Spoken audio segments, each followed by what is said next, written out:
This is The Art of Wrestling with professional wrestler Colt Cabana. It's Colt Cabana. All right, how you guys doing? Come on in, sit down. Let's do it. You're listening to The Art of Wrestling, a professional wrestling podcast. It's a live podcast. It's a personal journal. It's an entryway to the minds, the souls, the hearts, and the lives of the people involved in the world of professional wrestling. I am your host. My name is Colt Cabana. I am a t-shirt printer. I'm a t-shirt shipper. Most importantly, though, I am a professional wrestler. And I am sitting here live in the studio. Apartment in Chicago, Illinois. Before I go any further, this is a fan-supported and listener-supported podcast supported by people just like you. Yes, you listening right now. We give it to you every single Thursday on ColtCabana.com, SoundCloud, iTunes, or wherever you get your podcasts from. A couple great ways that you can support, rate, review, and subscribe on iTunes. Let somebody know via social media, via Facebook, Instagram, Twitter, you know, the usual, the rounds. Or if you do have a couple of bucks in your pocket, you can give back monetarily. ColtMerch.com and DigitalColt.com. T-shirts, buttons, pictures, posters, DVDs, digital downloads, episodes 1 through 35, $5 wrestling movies with Marty DeRosa and I, and so much more fun. Great ways to support this little independent podcast that could. ColtMerch.com and DigitalColt.com. Listen, Joel Gertner is one of my favorites. I think a lot of people know my love and nostalgia for the ECW product that was, because that was my wrestling informative years, my high school, when puberty met wrestling is the ultimate ECW experience for me. And I got to have Joel Gertner on the show. The quintessential stud muffin. Oh, man. Very fun. And Joel is one of those people who I think is too smart for his own good, where there's a lot going up there, and then it's like almost too much to put out into the world if it wasn't pro wrestling. It can only like be put out in a wrestling ring or in a wrestling context. And I only say this because recently I took a trip down to Los Angeles, I guess over to Los Angeles, and I talk about another friend who has so many ideas roaming throughout his head. And this platform, this podcast, is meant unselfishly, not just for me, but for my friends. So my friend Nigel McGuiness is trying to do big things. He has big dreams. And who am I to stop this guy from getting his word out? So that's what I'm here for as a friend. And I'm going to toss it over to a short little talk I had with Nigel, who's joining the world of Kickstarter again and trying to make big things happen for himself and for wrestling. Bless his heart. God save the Queen! Hey, Nigel. Hello, mates. How are you? All right, king of the Kickstarter. That's what they call you. He's back from outer space. Are you living in outer space? Well, you don't want to come on here in a Kickstarter, or come on here saying you're looking for I guess not hell support. Support, yeah. I mean, if people want to get behind a project and see something new and different and categorically, an evolution of the industry, then this is an opportunity to do it, you know? Right, but you don't want to say I'm back from outer space if, like, the headmaster of it. So you weren't really back from England. England's basically outer space. Yeah. I haven't been there in a long time, though. You didn't go back for the holidays? No. You don't plan on it? No, my parents over here visiting, so that was nice. That's good enough. Yeah. Okay. Now, since we last had you on, and of course you're just here, we're hanging out. We're gonna go get some dinner after this. I happen to be in your parts.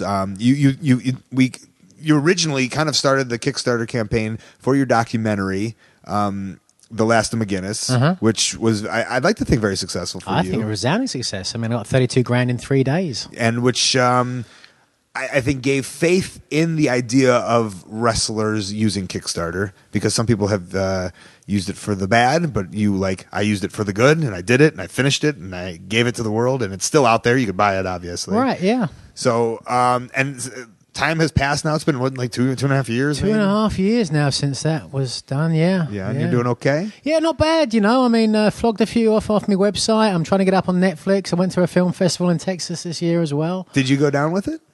Go down with it. Did you go down to Texas with your movie? Yeah, on the Titanic or something. Yeah.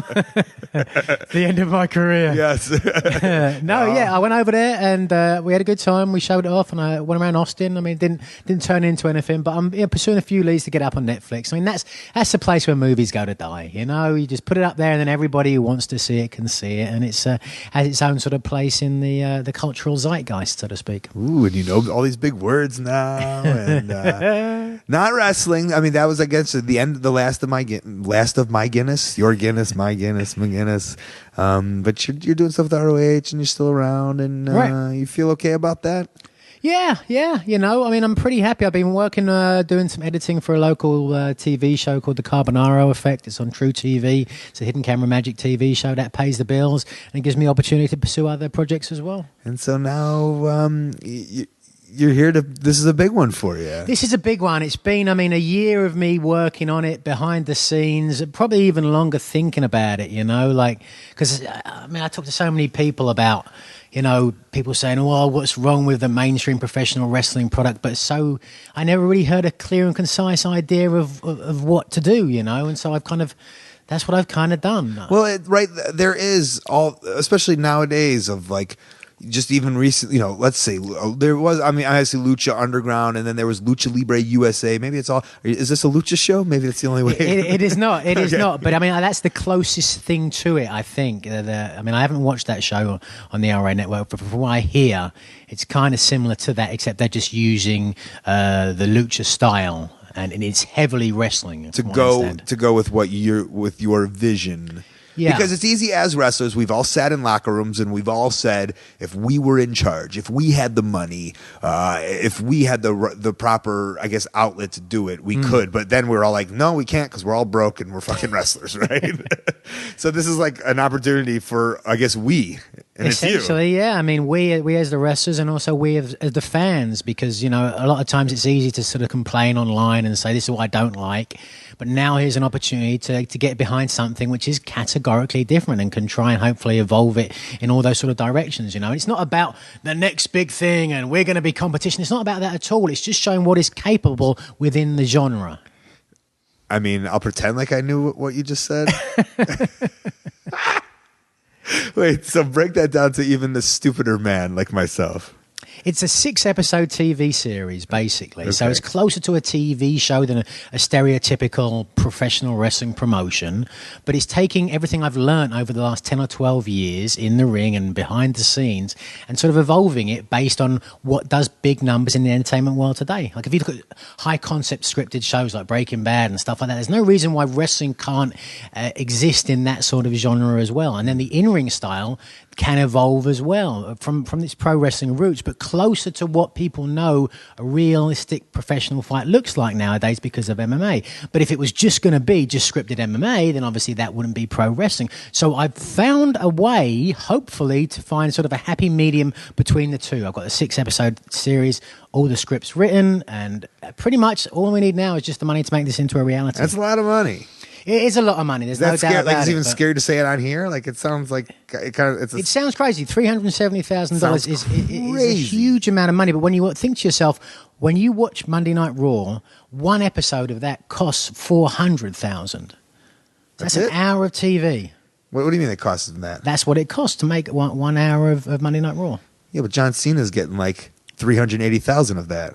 He may be, I don't know. What I'm saying is, like, what I'm trying to do here for less than one episode of Raw is something that's completely different and can hopefully change the genre and can show what's possible within the professional wrestling genre. Okay, now I don't want to make this a thing, but you know, there was a guy in LA who I was a part of his thing, and you know, it was Jeff Katz, and he said we're going to change the industry, and people gave him money, and he has yet to put it out. Like, I mean, absolutely, and I can't, you know, but I can't speak about anybody else. All I can do is speak about myself, and that when I went on Kickstarter in the past and I got that money, I saw it through, and now that's all I can say is that I'll do the absolute best I possibly can again, and I've got it professionally budgeted. That's why I didn't just pull a number out of thin air and go, I don't know, 150 grand, I could do it for that. I've got a professional who's come in, who's looked at the script, said, this is what it's going to cost.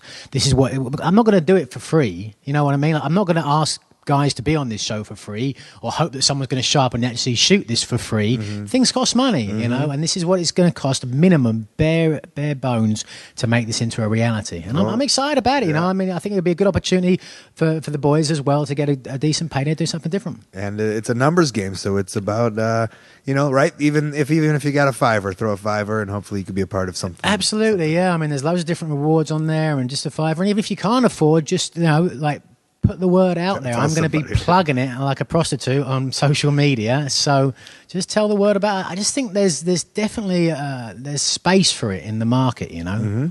Nigel, best of luck. Thank you. I'm doing my part. This is my donation right here. All right, man. On, Well, I on top appreciate of, I want a poster reward for $10 or whatever. I got to add that. All right. Okay, all right. No worries. Well, if people want to see, it's lafights.com is the website. It will take you to the Kickstarter page or nigelwrestling.com. And as I said, it'll be all over everywhere. So hashtag LA Fights. Let's get it trending. Song of the week this week is a big throwback to the 1980s. This was off some obscure wrestling label. I think it has a very MTV 1984-85 vibe to it. I think you'll enjoy it. This is called Wrestlers Just Wanna Bust Heads. And I guess I say that because this is a Cyndi Lauper ripoff, right? Done by Shell Shock Shannon and his Hollywood Manglers. Enjoy it, and we'll be back with Joel Gertner. Come home just after dawn. Wife asks me to go mow the lawn. Honey dear, you're the gal that I wed, but one more word and you're dead. I'll pile drive you right through the bed, 'cause wrestlers just wanna bust heads.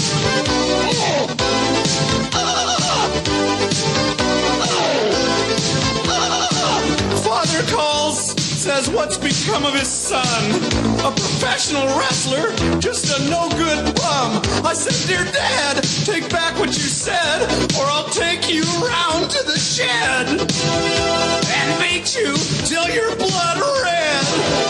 'Cause wrestlers just wanna bust heads. That's all we do. We'll mangle you.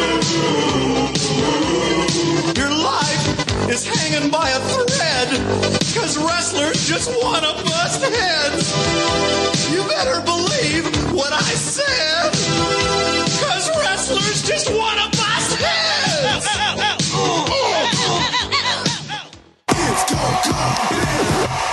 What's up, Colt? Is the world going to be disappointed that you're not wearing a neck brace while doing this? No, that's, it's behind the scenes, right? I mean, I just learned the other day that I'm allowed to take it off, so that's You wonderful. just really? Yeah. I don't have to be wearing it all the time. Well, okay, that might get into, right? Urban legend, I don't know if it is an urban legend. Like, there was, Sandman was, when he did the blind thing, he was meant to, Paulie sent him away, is that correct?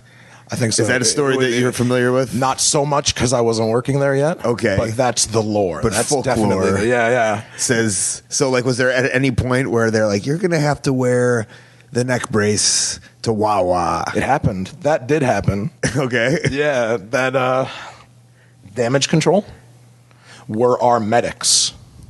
Wait, what? ECW had their own medics in these nurse outfits, these Sounds like a tag team, Damage Control. Yeah. Like if we had our own version of the Crockett Cup, there would have definitely Yes. Damage Control. And we had our own medics, and so I had a different neck brace, not the soft one, but a harder, like a stabilizer. Like if you're fake legitimately hurt, as opposed to just fake legitimately. You know what I mean? Mm-hmm. Right. Yep. So. And I wore it to the supermarket and everything because I was hurt and I was living in the town where the TV was. So, Sure. Yeah. Bill Watts would have been proud, right? Yeah. He would have That's right.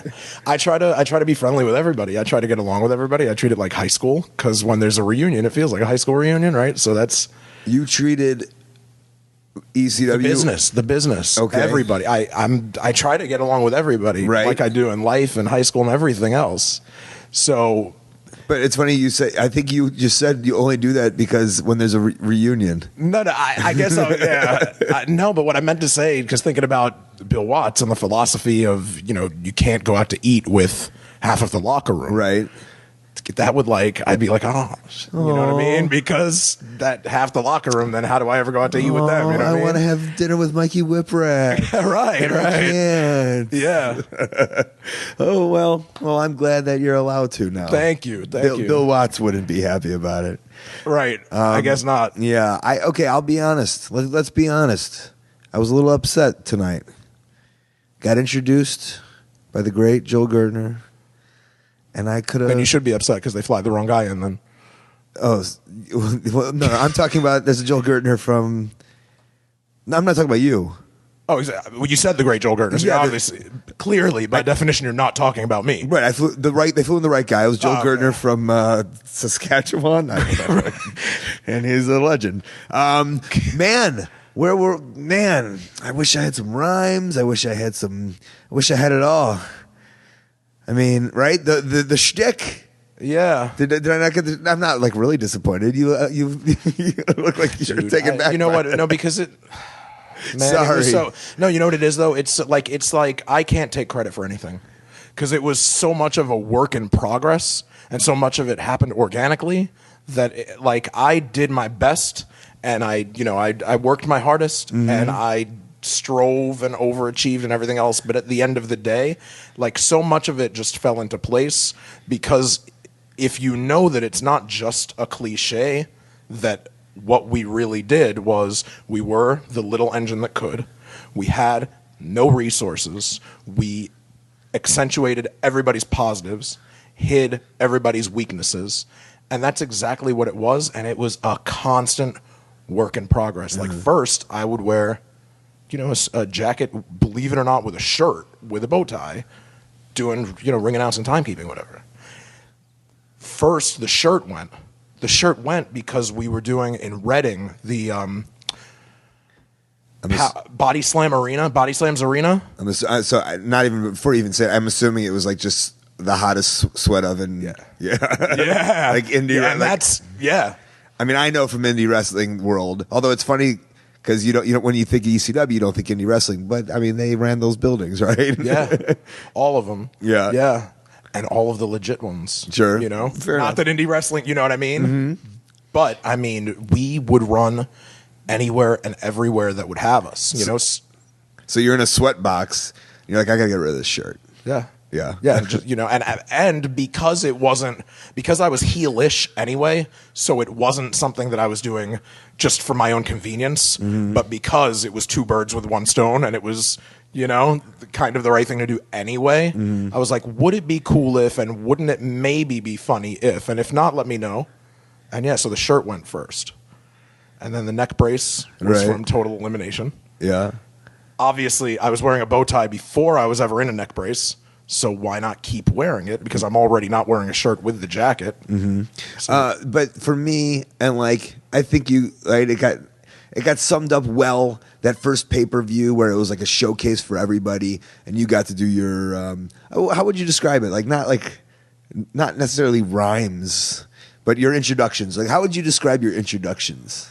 Do you have like a word or a phrase or a Gertnerisms? You got is that a thing? They're dick jokes, bro. They're dirty limericks, right? It's like nothing that Andrew Dice Clay. I was gonna say kind of Dice-ish. Yeah, I mean man. You know him and Dr. Dirty, and it's just people of it's all borrowed. It's everybody. You know. So I was hoping for a Cabana. Can we make one up? What Cabana limerick? I don't know. Of course. Well, so here we go. It's an ECW pay-per-view. I've made my way in. Hey, I'm on top. I'm doing well, right? Wink, wink. We'll just pretend like that's happening. Like, what's your process of sitting down? I don't know. What's your process of sitting down and being like, let's make up something for Colt? Can we go through that process right now, maybe?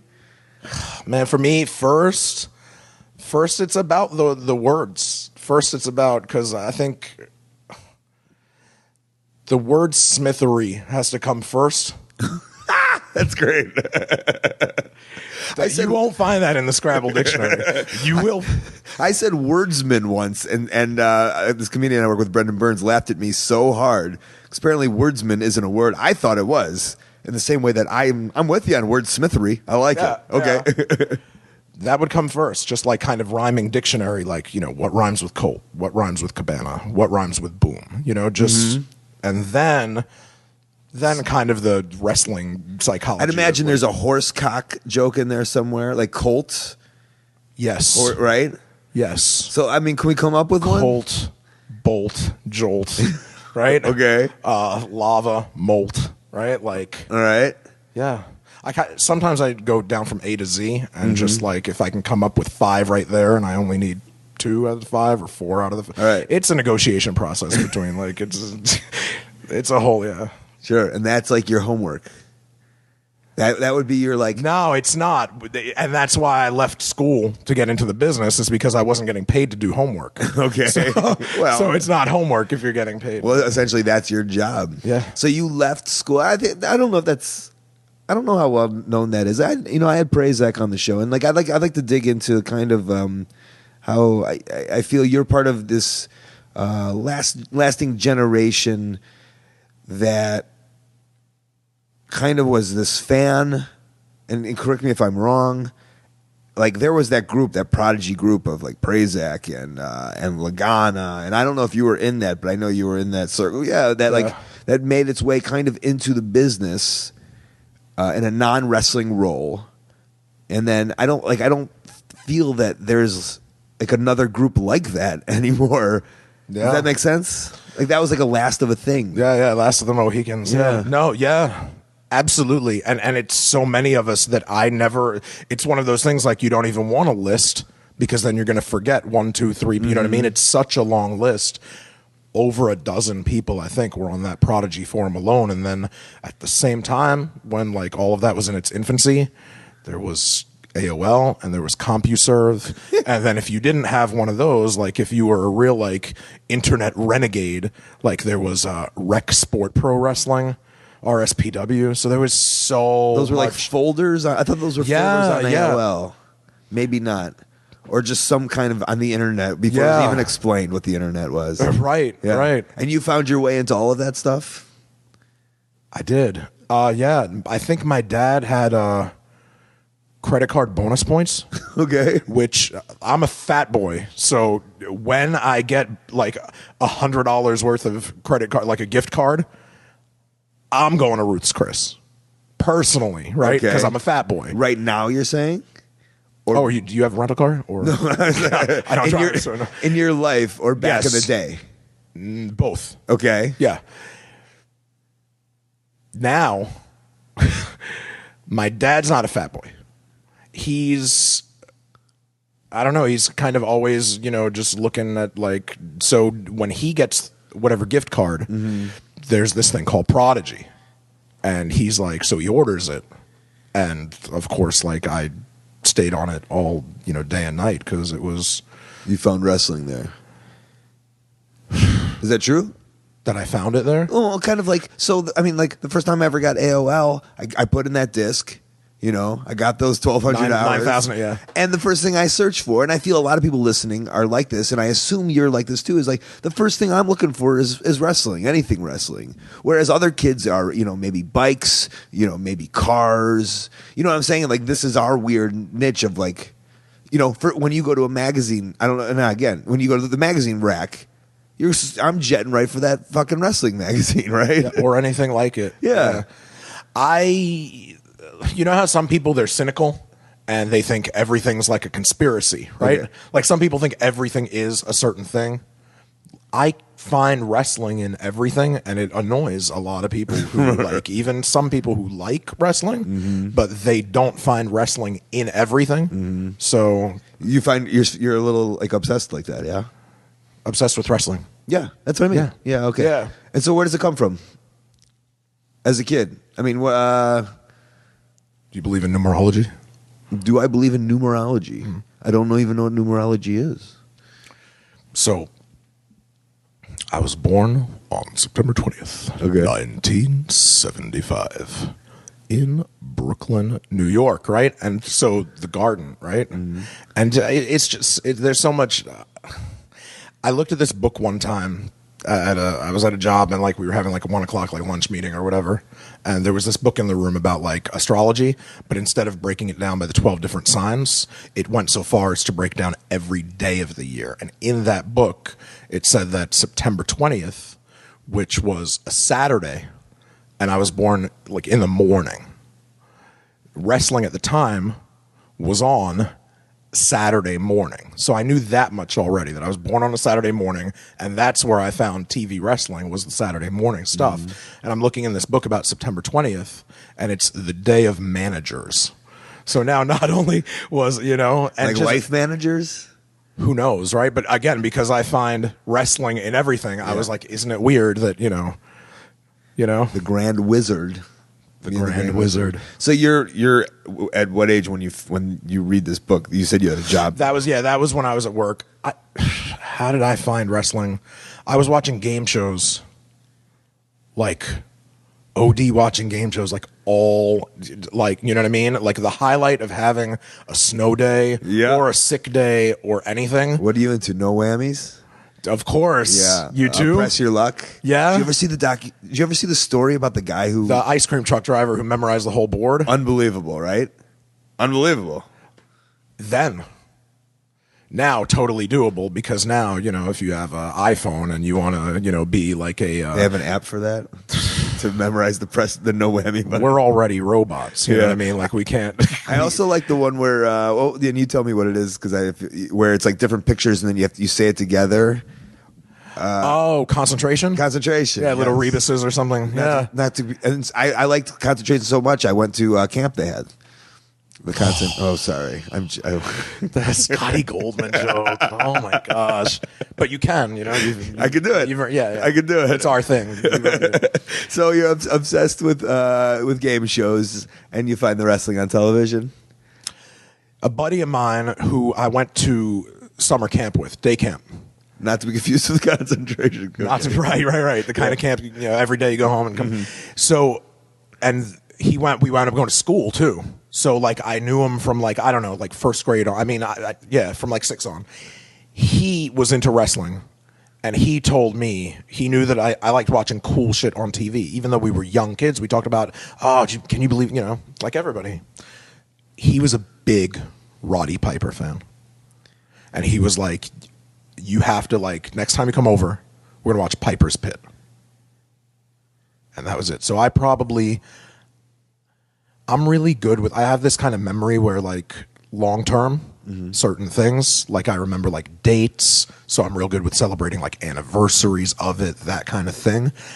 And the one thing that it really kills me that I can't pin down is when I started watching wrestling. Because when I did, I wanted to watch it as much as I could all the time, keep up with it, and keep watching it over time.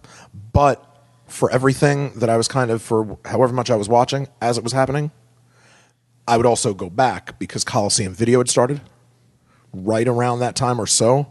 So, you know, here I'm a young kid, right? Born in 75, watching from like whenever, 83, 84, 85 on. But because of Coliseum Video, I'm studying the 70s and however far back it would go. So because I was going forwards and backwards at the same time, I can't be like, well, why don't I just try to think about what's the first thing that I saw? Because I was seeing so much of it. That makes a lot of sense. Yeah. Well, maybe. Like the Hogan in the 80s or in 1980 when he was a heel. For me, I'm thinking of the Coliseum home videos. Man, I wonder if my memory is jaded by seeing those tapes. It's very possible. Blockbuster, yeah. And it's also wild that if you were a wrestling fan, you wanted to get caught up on the past, you had to go to a video store and maybe find 1 or 2 Coliseum home videos, where now you can go watch everything on the internet. Yeah. I mean, what a benefit. Or not even, or on television, because and I think I have the network, and it's tough to keep up because of, you know, time. But like before I had the network, a few years ago I had Classics, and they were showing like Best of the WWF Volume 1, Best of the WWF Volume 2. They were showing it on Classics. I think they were calling it Best of WWE, I guess. But it was like all the old stuff, so it was, you know, it's always cool to watch old wrestling. So you were super into it. You were doing like the hotlines and the newsletters? Yes. Is that correct? Yes. I was reading George Amacropolis' Wrestling Chatterbox newsletter. Okay. That's where I found out about the Lower East Side Wrestling Gym, which is where at a certain level I found wrestling. And I read The Observer from June of 89 on. Okay. Yeah, on and off, mostly on, and even on, like sometimes off, because I just, there's not enough time in the day. Like, okay. Right? But I think the first issue that I read, the front page, you know, first few paragraphs were about the just released No Holds Barred movie. Oh. So that was fun to read about. We just watched that in New Orleans in front of a crowd. Nice. And I have the shirt, courtesy of Barbershop Window. Yes, I saw the shirt online. Yeah. So you're getting into it. You're becoming more than just a casual fan, right? Yeah. I remember Prazak saying on these hotlines, you would start doing the Joel Gertner rhymes and stuff, right? Like you were kind of doing that. More like straight news, kind of. Well, being funny. Being funny. Yeah. Doing some of the like heel kind of manager, controversial and shock jock. I think not so much sexual because, again, that kind of happened by accident. Okay. But, doing whatever you could do on a voicemail answering system, that you're paying, Right. probably, I swear on everything I love, $9.99 a month so that you can host it, so that you can basically leave an outgoing greeting for other people to just call in and hear and not leave you a message. That's just how it was back then. So why do you choose? And this is interesting because I feel I'm the same.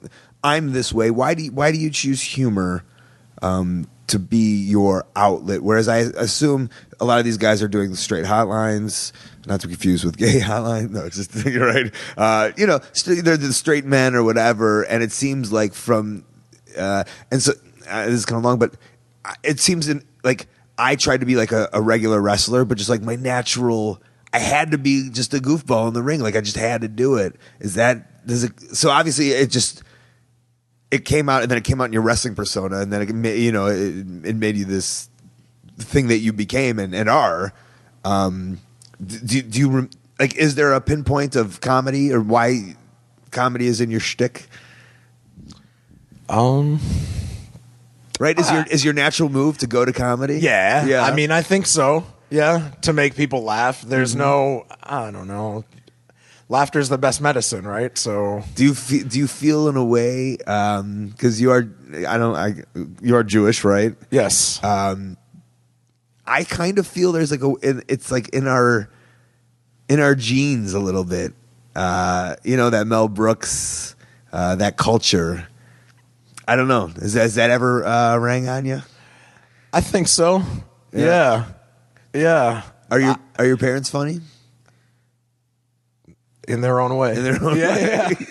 I mean, I know no one really thinks their parents. I mean, maybe some people, but like I can step back and go, yeah, my mom and dad are like, they got a decent sense of humor on them. They could crack a joke. Right. Was it just so New York family? Was it? Did you have any brothers or sisters? Was it No. So it's just you. No, people aren't surprised at that either because of the way I just kind of talk, and I never look around to see if any. You know what I mean? Right. Like just because I enjoy talking so much, and just kind of people who are around me, like hopefully I'm a good person, but the one thing that you'll know immediately, one of the flaws for sure, is that. One time I was throwing ridiculous pickup lines years ago at a chick in a bar, and she, for whatever reason, right, just banter, or whether she meant it or for whatever reason, it doesn't matter. It was just, she was like, "You're an only child, aren't you?" Right? Yeah. And you think about that because she said it just because of the context and kind of what art, but like I think other people might pick up on it, whether they say it or not, and even if subconsciously, because I've got things going for me and I've got flaws, and if they're and one of the flaws is I think that I'm definitely an only child, and I'm definitely a Virgo, and I'm definitely a perfectionist and seeking attention, an overachiever, and attention seeker, right? Obsessive attention to detail, mixed with overachieving, procrastination, wanting to work, wanting to not work so I can enjoy life. Yeah, everything. First world problems. Well, how has these things helped you and hurt you? That's a great question. Yeah.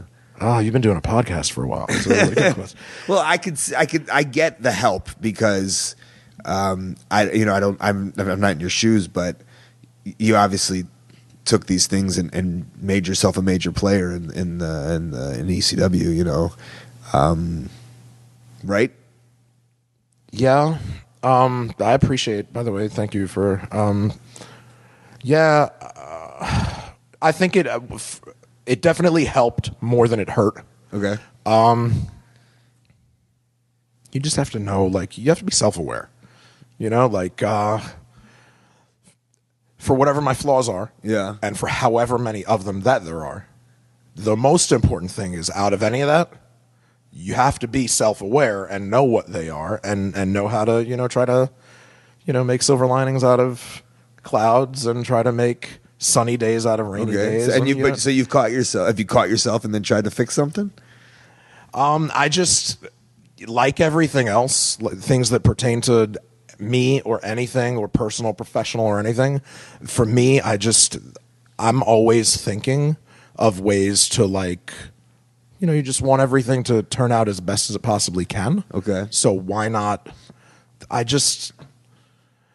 think it's all about, like,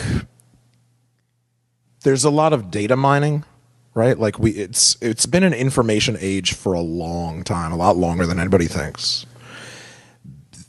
But now there's the data mining, right? Where people, like, you know, it's not going to be about watching commercials. It's going to be about, like, you're going to be able to verbally tell your smart TV, like, out of the two, it's going to be like a choose your own adventure book. Okay. Like, do you want to see the car commercial or the chocolate commercial? I'm going to pick the chocolate commercial 11 times out of 10. All right. And the chocolate commercial is going to come on. Yeah. Now, maybe that'll win, right? Like Blu-ray versus HD DVD, because the other option is maybe we as a society will just be cool enough with, you know, insert corporation here, knowing based on our preferences and actions that we have not read a 25-page hold harmless, and you know what I mean? Like, it's just, that's, you know, it's a cool world that we're living in, where people are like, you know, if I want to interact with the world, I should be a pretty good person, because it's an open world. You know what I mean? Right. Yeah.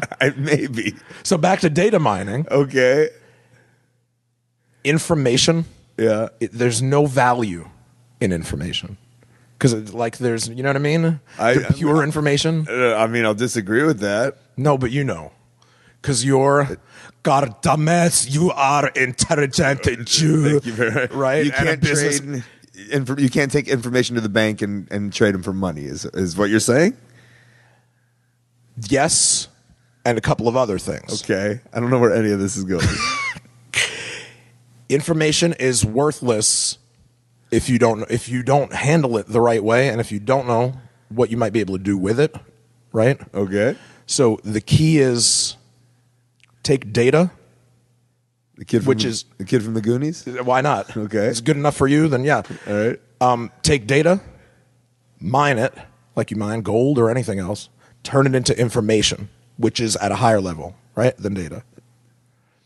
Information becomes knowledge based on how it's processed, and knowledge becomes wisdom, which has that element of time, you know?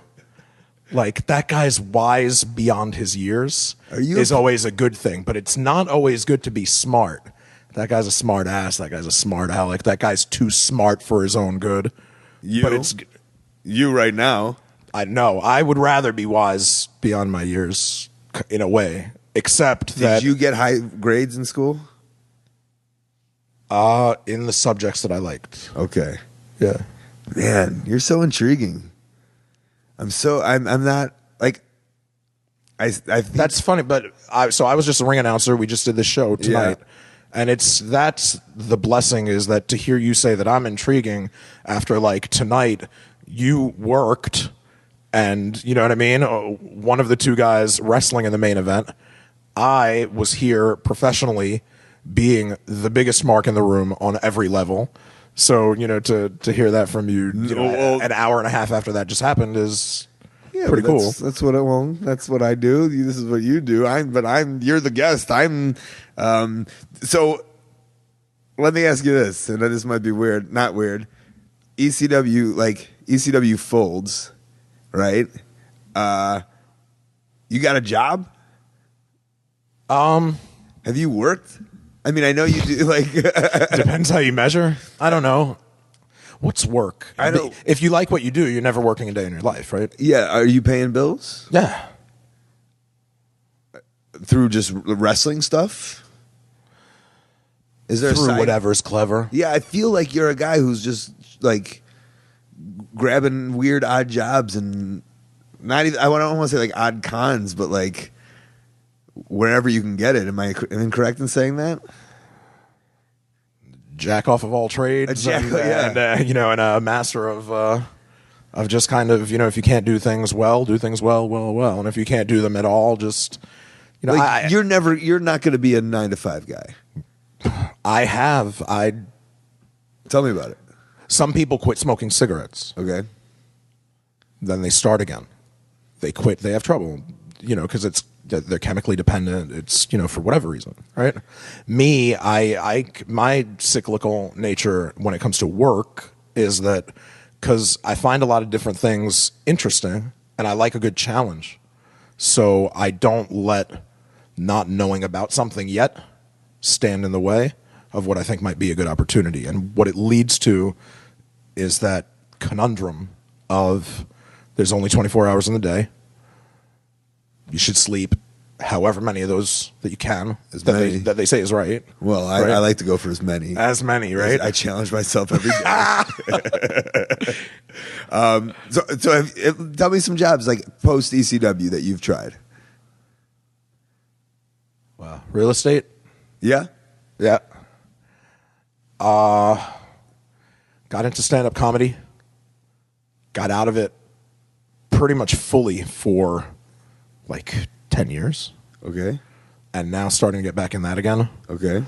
I wasn't joking in a way when I said depends how you measure. It's always cool when people laugh at something that's not a joke. That's almost even a bigger, like when you're being completely serious, but you've been blessed to have a life semi-charmed enough that like you can actually just be telling a legitimate, serious anecdote, just describing a situation, telling them about yourself, and people at first will laugh because it's, almost, so What do you do for a living? I wear a cover bun, no shirt, Right. A tuxedo, right? Yeah. Yeah.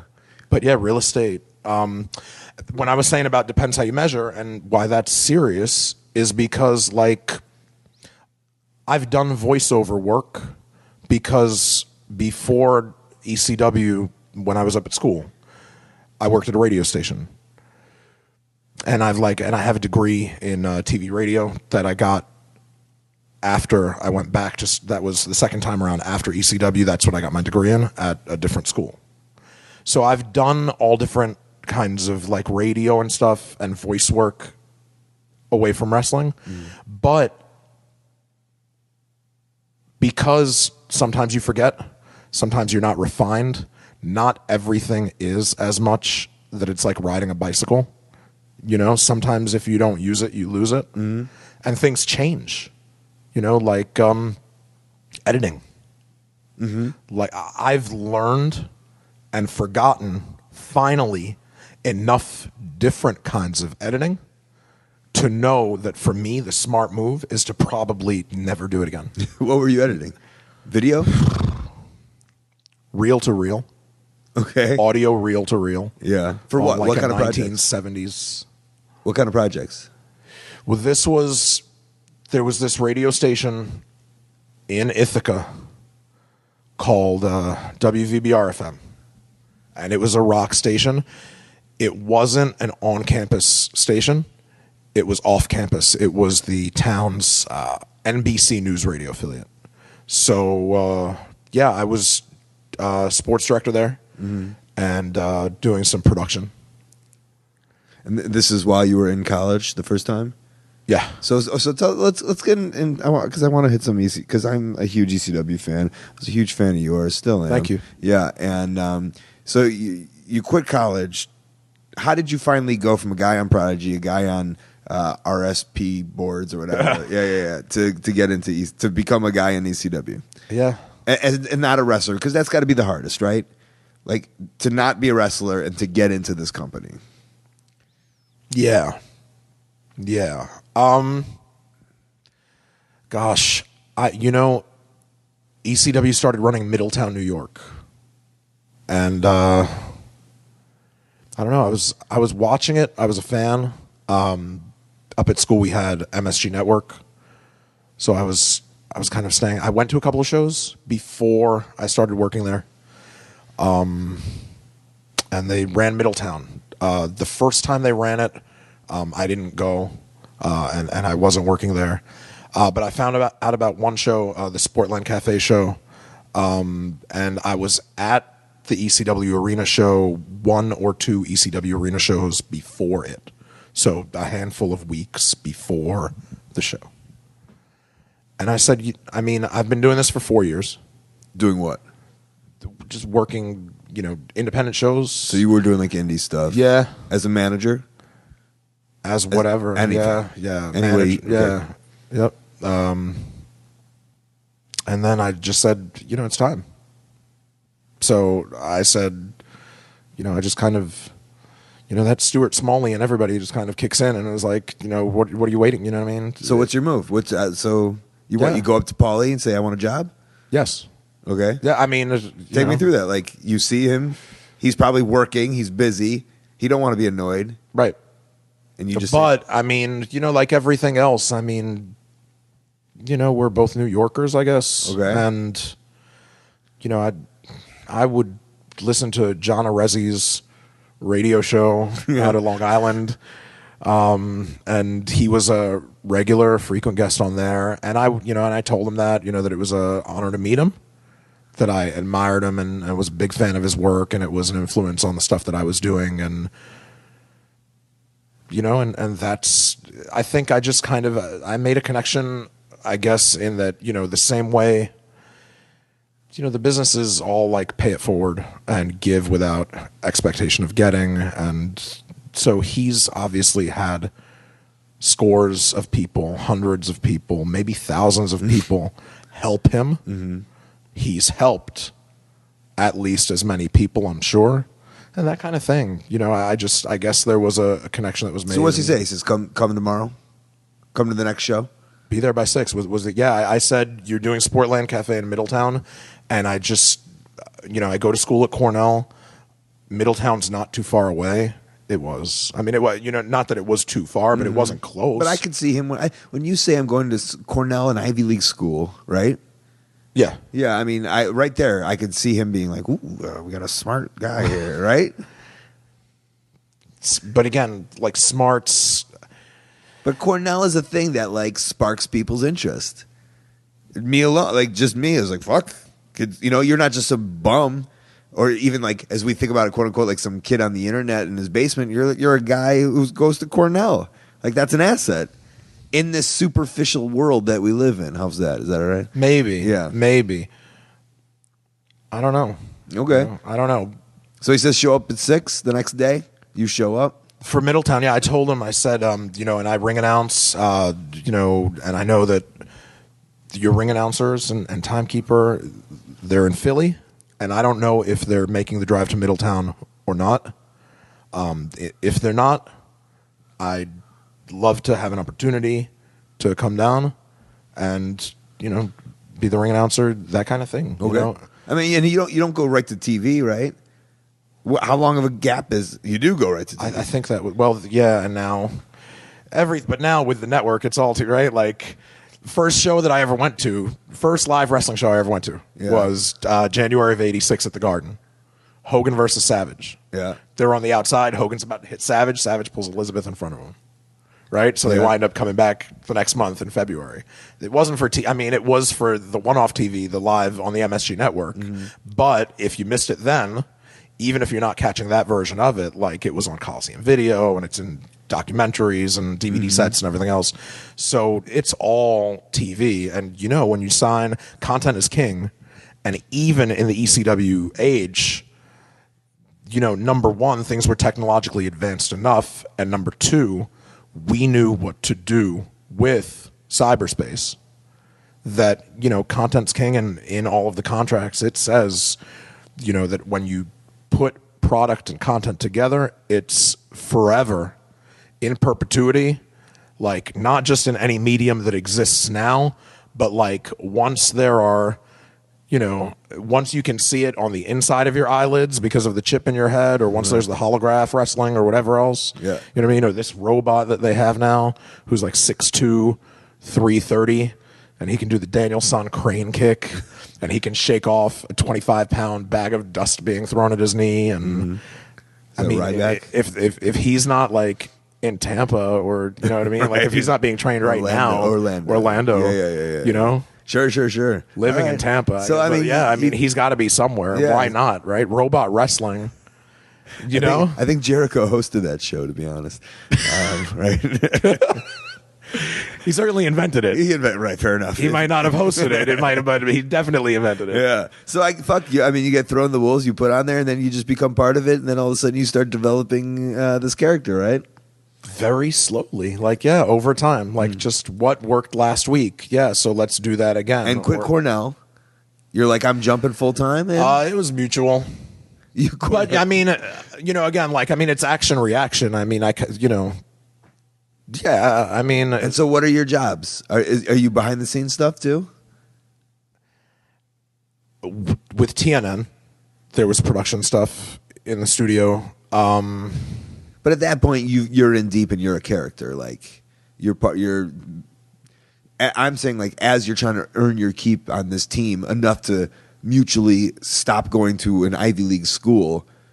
It's not. Are you just showing up to the shows and ring announcing, or so you're not at first? Yeah. It was a risk, which we all take, of course. You know. And so it was one. There was there's no guarantees in life, but there was absolutely, it was a crazy risk, the kind that, like, you know, family and friends and, you know, people are like, you know, that's serious, you know, to kind of move in a different direction in what you're spending your time on, you know, for something that's kind of, you know, just. But exciting, right? Must have been. A dream, though. Yeah, I mean, exciting is, there's not a word in fucking any language. I mean, if I hit Powerball, which you plan on doing, there's got to be a way, right? Might as well, right. Stranger things have happened. If you could do the whammy game, you can do this. Okay. Right. If I hit Powerball, let's say, you know, a month before asking Paul if I could have an opportunity ring announcing at Sportland Cafe, the wrestling business and everything I've done, I would have paid to do it. You know what I mean? Now, you get paid to do it. You get to be inside of that box that you used to, you know, that is where you found this whole world in the first place. And you're talking about having reunions with people who you used to watch on TV yourself, you know, just like on every level. It's just, you know, to say it was exciting, or even to say it's a dream is just really like short selling it, you know. It's like really understating it. Was there any like WCW or WWF talk for you? Nothing serious. Yeah. Yeah, but not much. I mean, no, right? You're the host of the Art of Wrestling, so as a guest on your show, Mr. Goldman, I nothing. No, not really. But I mean, no, because I was so loyal. I don't think if ECW, if it wouldn't have ended, if it was still going and had never stopped, I don't think I'd be in Miami right now, unless you know, you were working this show, and maybe if we were working Fort Lauderdale tonight, and we, we're at a Cracker Barrel halfway between the two, and you're like, hey, do you want to do a podcast? I mean, maybe. But I watched that on the network, the Monday Night Wars, and it's like, right, Bischoff is just plucking dudes left and right. No, there was never like, hey, Joel, you wanna? I don't know. Or were you like, hey, does anyone like? Were you like? asking Taz, like, hey, did they say anything about me? Any? There's so many, like, we're so humble in this business. Some of us. So and it's a dream that we're doing it.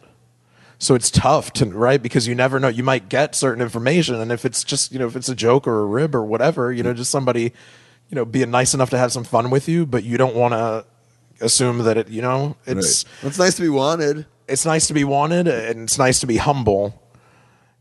It's best not to believe your own press, and especially, if it's like there were third-party things that I heard, and like, but again, I was so loyal. You know what I mean? There was one time before.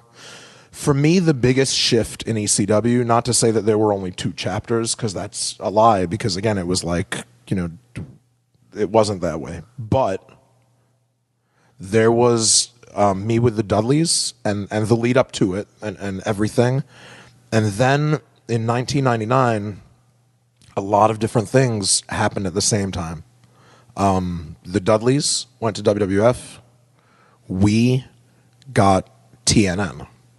And then I found out that Paul was interested in having me be the color commentator with Joey, and remembered how big a deal it was that not only that Joey did the weekly TV by himself,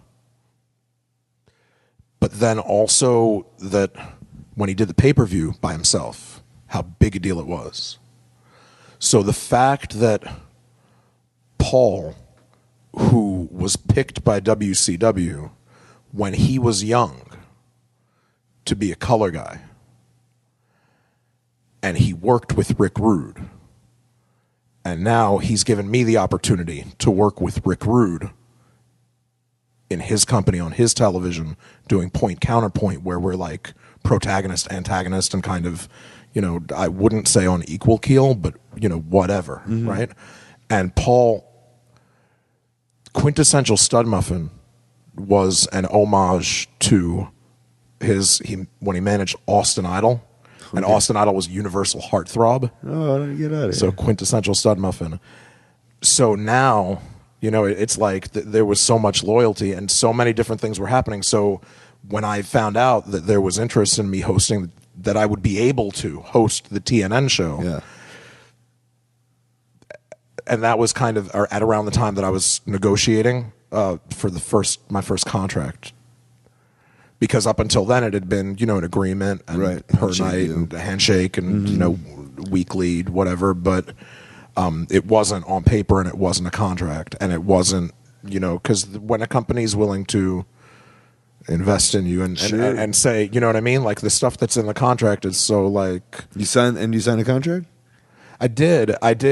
And I was so loyal to ECW that when I spoke with people in other companies, which wasn't a lot, but when I did, it was, as much as I would have loved to be in WWF or WCW, I loved being in ECW too. So it was like, you know what I mean? I talked to... The contract was just, it felt right. You know what I mean? I guess it's all about just go with your gut. You got to. Yeah, I'm a big believer in go with your gut. Yeah, I'm a real big believer in go with your gut. Yeah. But yeah, I mean, and things, when good things happen, and when you're not looking for it, you find it. So along any of those lines, like I've worked for WWE, not very frequently, but the one night stand? The one night stand pay-per-view. Yeah. But I feel blessed in that for somebody who's like, I had the ECW contract, but as far as WWE itself, like a WWE contract, for somebody who's only been contracted to them for 2 days in the entire history of the world, the blessing is that at tonight's show, somebody's like, I just watched the Fort Lauderdale pay-per-view from 97 because it was ECW week, and I just watched it on the network. And to just be in, like, DVDs, box sets for like people that I grew up following, and I was tape trading, and so to be on the DVDs and on the network, to be put in like top 10 lists on the website and some of that stuff is like to be like one of the people in the wrestling business that celebrates Hanukkah just like Scotty Goldman does. You know what I mean? It's like the 5th Goldman drop you've done. I hope you're. I get it. Yo, wait. So when you did the one night stand, you weren't like, "Hey guys, hey, I'm all right, right?" None of that snooping around. No, that was another time when I was certainly hoping that it might lead to something. Of course. And they're, I don't know, just another game of it, huh? I mean, I know that nothing came of it very well. Like I'm very familiar with it. So yeah. I don't know. Again, maybe the timing wasn't right. Right. All right. I like it. I don't know, but it was a blast. Sure. It was a blast. It was fun. As we're winding down here, do you still watch wrestling? It's the only thing I watch. Yeah? No. Kind of. It's bad. Like I love TV, but there's not enough time because I gotta, just try to keep getting out there and seeing how many other jobs I can. Real estate. You got to get that real estate. Thing. Real estate was awful. The timing was not right for real estate at all. Fair enough. So I'm teaching math now. Are you really? See, this is what I'm getting at. What do you're in terms of like how? What? I'm a math instructor at a franchise at a learning center. That's nice. Fulfilling. Or only a gig. reason, it's only reason. And I'm somewhat joking. It's the only reason I'm doing it because it's very part time. It's a few hours a week. Yeah. And you dig the kids? When I like the kids. Yeah. Yeah. What age? 2nd grade to I teach mostly kids up until like at a certain point because I was good at math until college freshman year when I saw that like anything beyond this, if I could be at the radio station and I'm not a math major and I don't plan on being a math professor, and now, if I would have known, right?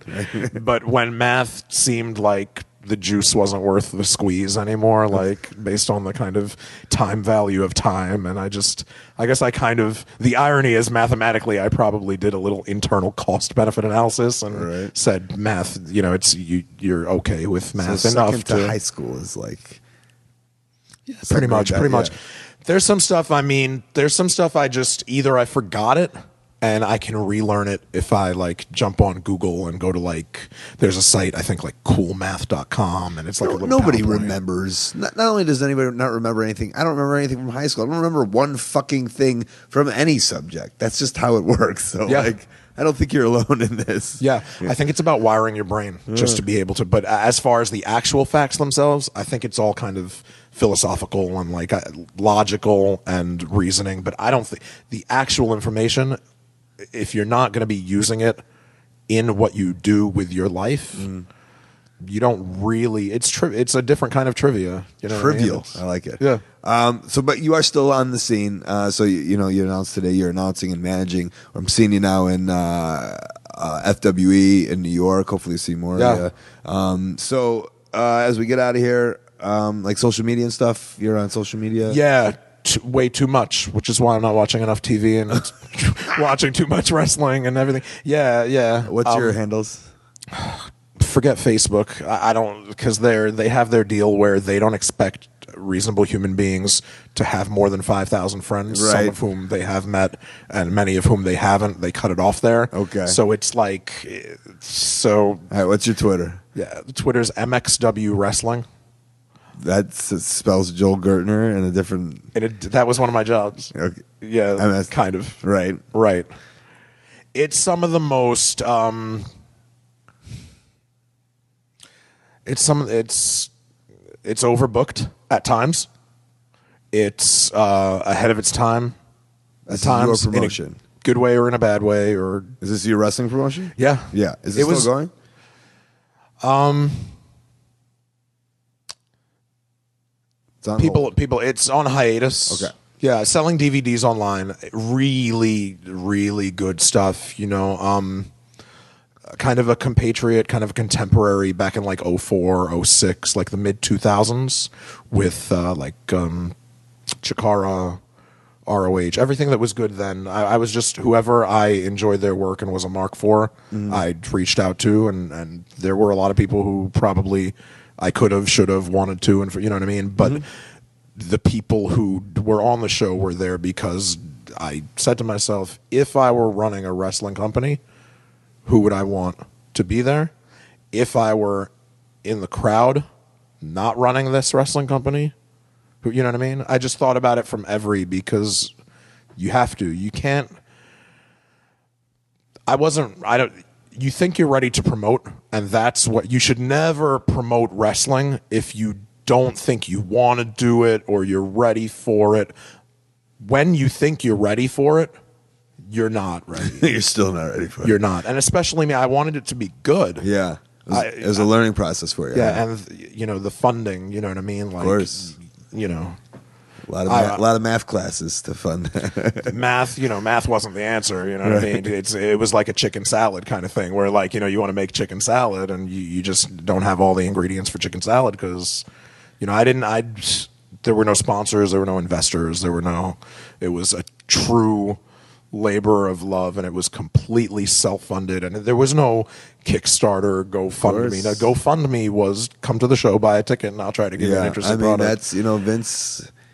It's I don't know if he gets enough credit for I guess how much he puts on the line every time he puts out a giant network and it doesn't get enough people, and then he's losing X amount. You run an indie show and you lose a grand. Try running a network and losing 17 million every quarter or whatever. So credit to him, I guess, and it better because I promoted some comedy shows. And they did all right. But I don't think I dare promote wrestling, a wrestling event where you got to get a ring and you got to get 20 wrestlers and you got to get a ring announcer.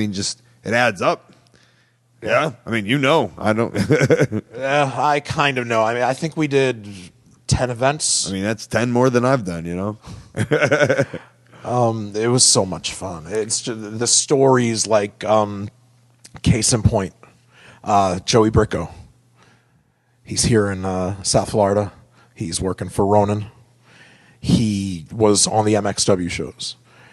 He told me, I didn't even know until he told me yesterday at lunch. He says he went to MXW1, our first show, as a fan, wanting to get into the business. Matt Stryker was on the show. Brought Matt in, and I had seen and heard of him. He was doing on the independent circuit a lot of impersonating wrestlers. Yeah, he was doing Piper and Snuka. Right. Yeah. But I wanted to I had this idea. I had a stupid name, Muscles Marinara. And I was like, that's only a stupid name if the execution's drizzling. But if it's cool, then maybe the whole thing's cool. Yeah.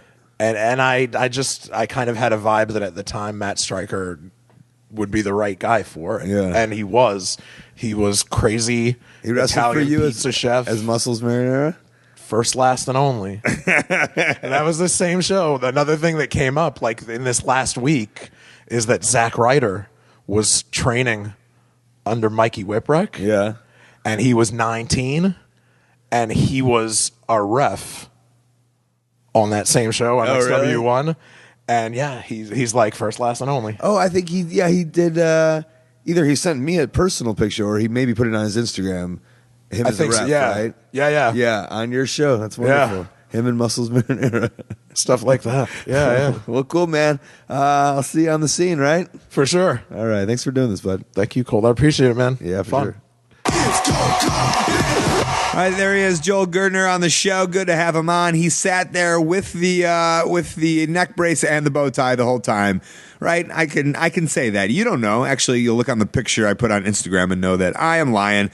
You caught me red-handed. Joel Gertner on the show. Good to have him. Before we get out of here, let's get into some plugs and upcoming events. All right, the best way that you can support ColtMerch.com and DigitalColt.com. I got a Twitter and an Instagram. Follow me at Colt Cabana. I got a very public email, ColtWrestling@gmail.com. WorstPromoEver.com. Go see those archives of the show Marty DeRosa and I did. Head on over to my website, ColtCabana.com. There you'll see a P.O. box. I got snail mail. Send me some stuff. I'm going to one day, I think next episode, I'll talk about all the Christmas and Hanukkah cards I got. Thank you. A lot walked in there, a lot of good stuff, and the Facebook/AOW podcast. Upcoming this Saturday, Rahway, New Jersey, ProWrestlingSyndicate.com. So many big matches, so many names will be there. Come join me in Rahway. Then Sunday, December 21st, SoCal, Southern California, HollywoodWrestling.com. Friday, December 26th, just added Cleveland, Ohio, AIWrestling.com. Saturday, December 27th, Berwyn, Illinois, AAWrestling.com. Sunday, December 28th, Providence, Rhode Island, Facebook.com/Beyond Wrestling. Come join me for those. Saturday, January 10th, Granite City, Illinois, basically St. Louis, Facebook.com/PWCS Wrestling. Then I believe that Sunday I'm going to be doing a seminar for all trained wrestlers in the area. January 16th to the 18th, Miami, Florida, MagicCityComicCon.com, and I think it's to be announced. We're going to be doing live Art of Wrestling podcasts each day. And if you go to MagicCityComicCon.com, you'll see all the cool names that will be there. So lots of obscure, bizarre wrestlers will be on live podcasts coming up. Tuesday and Wednesday, January 20th and 21st, Grand Rapids, Michigan, and Royal Oak, Michigan. I'm going to be opening up for Mick Foley doing stand-up comedy. You should definitely come. I just did it in Rosemont, and it was so much fun. RealMickFoley.com will have all that information. Sunday, January 25th, Pittsburgh, Pennsylvania, WrestleRumble.com. And Sunday, February 15th, heading back to England, London, England, RevolutionProWrestling.com. That is the show for this week. Big thank you to you at home for listening. Thanks to Joel Gertner. Thanks to Cable Guy Jeff and Stu Stone. Thanks to Kid Russell and Matt Jenkins on the music. Thanks to Dane Miller for the tech help. Let's thank our sponsors, HighSpots.com. Hundreds of full-length titles available to download, plus all the $5 wrestling titles, the Freight Train documentary, AMA knee pads, gear, masks, wrestling rings. They got it all. ProWrestlingTees.com and BarbershopWindow.com, the original alternative and independent wrestling shirt companies, both powered by OneHourTees.com. Custom t-shirts made to your liking. TweakedAudio.com/Colt, the earbuds that I'm wearing right now. Get over 30% off and free shipping just because you listen to this show. All right, that is it for the week. Guys, this has been The Art of Wrestling. For Colt Cabana, I'm Colt Cabana. Thanks.